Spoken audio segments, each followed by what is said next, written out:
स्वर्ग जाने का तरीका। एक नगर में रामनाथ नाम के धनी व्यक्ति का देहांत हो गया। वह बहुत अमीर था। उसका बेटा जो कि उसका वारिस था, जिसका नाम प्रराग था। रामनाथ का बेटा प्रराग चाहता था कि उसके पिता को स्वर्ग मिले, जिसके लिए उसने कई महागुरुओं से मुलाकात की।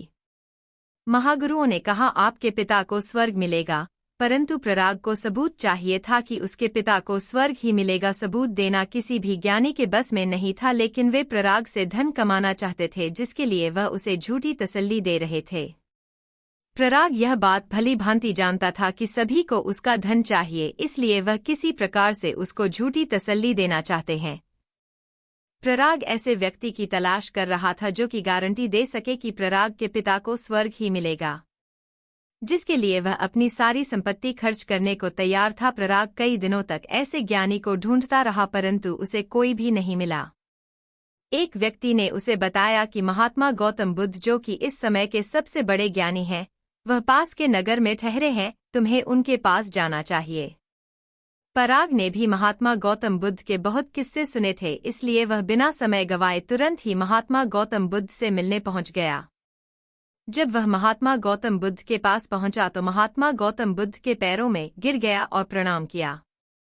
प्रराग ने महात्मा गौतम बुद्ध को अपनी सारी पीड़ा बताई। प्रराग अपने पिता को लेकर काफी ज्यादा भावुक हो चुका था। यह बात महात्मा गौतम बुद्ध भी भली भांति समझ चुके थे, इसलिए उन्होंने प्रराग को अपने तरीके से यह बात समझाने का विचार बनाया।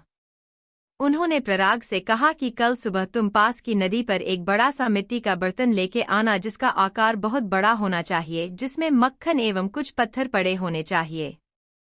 प्रराग को यह बात बहुत अजीब लगी कि महात्मा गौतम बुद्ध उससे यह सब क्यों मंगवा रहे हैं। महात्मा गौतम बुद्ध ने कहा यही वह तरीका है जब मैं गारंटी दे सकूंगा कि तुम्हारे पिता स्वर्ग ही जाएंगे। प्रराग अपने पिता रामनाथ से बहुत प्रेम किया करता था, इसलिए उसने नगर में सबसे बड़ा मिट्टी का बर्तन ढूंढा जिसे वह उठा भी नहीं पा रहा था, परंतु अपने पिता के प्रेम के कारण उसने उस बर्तन को मुश्किल से उठाया और अगले दिन उसमें मक्खन और कुछ पत्थर भरकर नदी के किनारे रख दिया।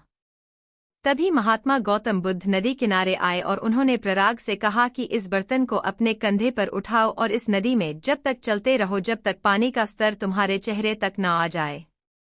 उस बर्तन को उठाकर नदी में उतरना काफी ज्यादा मुश्किल कार्य था, परंतु प्रराग अपने पिता से प्रेम किया करता था। वह अपने पिता के प्रेम के लिए कुछ भी कर सकता था, इसलिए उसने बर्तन को उठाया और नदी में उतरने लगा। जब पानी का स्तर प्रराग के सर तक आ गया तब महात्मा गौतम बुद्ध ने उसे दूर से आवाज दी कि उस बर्तन को नदी की सतह पर छोड़कर फोड़ दो।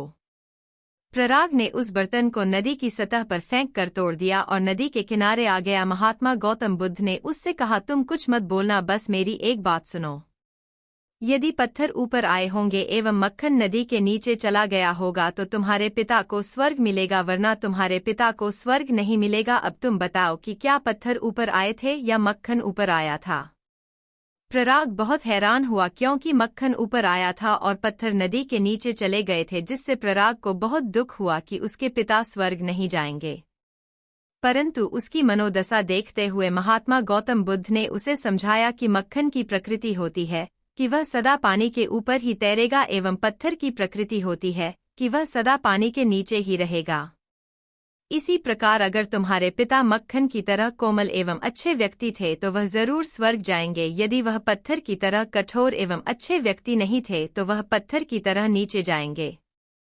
यानी कि अच्छा व्यक्ति सदा स्वर्ग जाता है एवं दुष्ट व्यक्ति नर्क जाता है। प्रराग को महात्मा गौतम बुद्ध की बात अच्छी तरह समझ में आ गई और उसने महात्मा गौतम बुद्ध को धन्यवाद कहा और प्रणाम करके चला गया।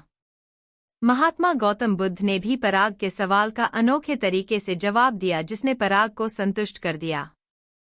कोमल मन के व्यक्ति को स्वर्ग मिलता है। हमें जीवन में सदा अच्छे कार्य करने चाहिए। मृत्यु जीवन का वह सच है जिसे मनुष्य भूलकर जीवन जीता है, परंतु मृत्यु वह सच है जिसे कभी झुठलाया नहीं जा सकता।